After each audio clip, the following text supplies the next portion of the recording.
Hello, I'm Chip Heller. And I'm Jennifer Salas. We are with Solheim Senior Community in Eagle Rock. We wanted to talk today about an option for senior living. There are many different options for senior living. One is in-home care. There are other facilities and communities that focus specifically on one level of care. There are also boarding cares, which tend to be a little smaller. We're here to talk to you about CCRCs, which are continuing care retirement communities. Continuing care retirement communities designates different levels of care. The idea, the model for this is that a senior would move into the community once, and that's the last time they would have to move. And the CCRC continues to care for them for the rest of their days at whatever level of health care they might need. And there are different levels of care in CCRCs. That's right. Some may include independent or residential living, where the senior is mostly able to take care of themselves, but want the safety and security of a community living environment. There are assisted living, which is a little more help needed in your day-to-day activities. There are also communities that focus on memory care, which is for people with more advanced dementia.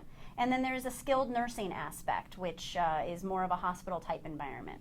That's an important part of the CCRC model, is the skilled nursing component. Of course, we don't anticipate someday needing a lot of care, an intense level of care, but it's nice to know that it's there and available should the resident have an illness or injury that takes them off to the hospital perhaps, and then takes them off their feet for a while where they need to rehab. And the nice thing is they can go into the rehab, repair, and possibly go back into the assisted living environment. So when you're looking for a continuing care retirement community, you want to look at several things. You want to find a place that has resident-centered care. You don't want a one-size-fits-all where they treat everybody exactly the same. You want it centered around your specific needs.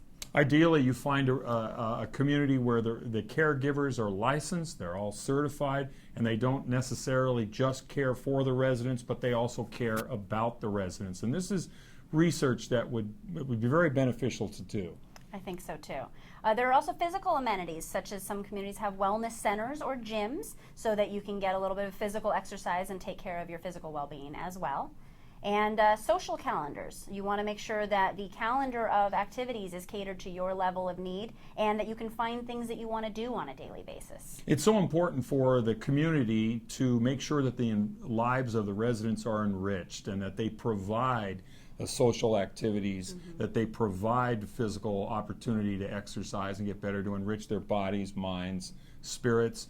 Look for a community that might provide transportation too. Most of the residents may not be driving any longer, and with transportation available in a community, they're going to have the freedom to be able to go out shopping or to be taken to medical appointments and various social activities, other engagements. That's true, and that actually brings us to some of the myths that people have about senior living. Yes. One big myth is that moving into a community means a loss of freedom. But we've actually found the opposite to be true. A lot of people who live alone will get depressed and isolated. Moving into a community puts you into your peer group. There's a built-in circle of friends and gives you a lot of freedom that you wouldn't have otherwise. And how about the myth of pricing? That, oh boy, the senior community is going to be way too expensive. But when you look at all the costs that we have associated with our homes, with property taxes, homeowners insurance, if we do have an automobile, we're looking at all the costs associated with an automobile, a cost of maintaining the household, calling repairmen. All of that goes away when you go into a senior community. They're going to provide the meals, they're going to provide all the housekeeping, the laundry, everything. And so when you add all those costs up that we have at home, it's really not that much of a difference. It's true. Another big sticking point for people is the physical transition. How am I going to pack 50 years worth of stuff into a physical move and move it all by myself? But there are companies that specialize in helping seniors downsize. The transitions companies will come to your home with a floor plan of your new living space. They will help you decide which items will fit there and which items you may need to give or sell away.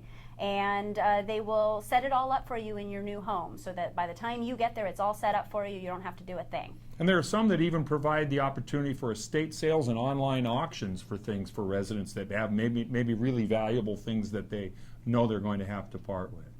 Okay. So we thank you for watching. I'm Chip Heller. I'm Jennifer Salas. And we're with Solheim Senior Community in Eagle Rock.